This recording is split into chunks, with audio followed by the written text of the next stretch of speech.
साहित्य हे त्याचा एक भाग असतो मला असं वाटतं.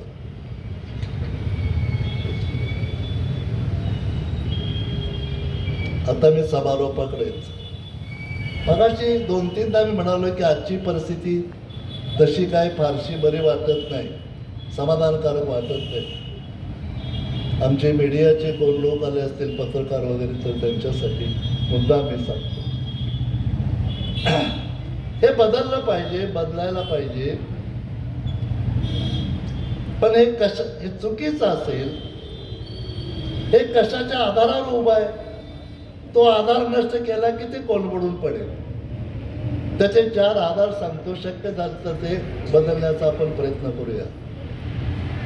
त्यातला पहिला आहे आज्ञा.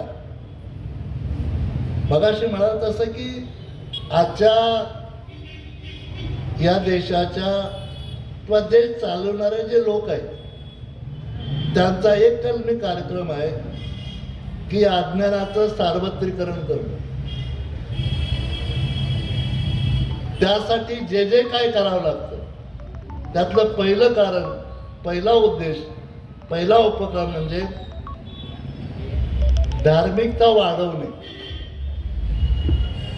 प्रार्थना स्थळांची संख्या वाढवणे. माणूस आपोआप अज्ञानात जातो. क्रांतिबा फुल्यांनी म्हटलं की एवढे सगळे अनर्थ एका अविद्येने केले. ही अविद्या वाढवण्याचं काम आता चालू आहे. तेव्हा आपण ज्ञानाच्या वाटेने जायचा प्रयत्न करूया. नंबर 2, श्रद्धा. सगळ्या श्रद्धा या अंधश्रद्धाच असतात. माझ्याबरोबर अनेकांना पुरस्कार दिले, त्या दाभोळकर सरांच्या नावाने पण एक होता. सगळ्या श्रद्धा या अंधश्रद्धाच आहेत. पळवाट म्हणून डोळस श्रद्धा आणि अंधश्रद्धा असा भेदभाव केलेला आहे, ते चुकीचं आहे. कारण श्रद्धा ही अनुभवपूर्व असते. म्हणजे एखाद्या गोष्टीचा अनुभव तुम्हाला नाही आला तरी विश्वास ठेवायला बाध्य करणारी गोष्ट म्हणजे श्रद्धा. आणि म्हणून सगळ्या श्रद्धा या बेसिकली अंधश्रद्धाच असतात. त्यातूनही आपण मुक्त झालं पाहिजे. तिसरं आहे ते भय.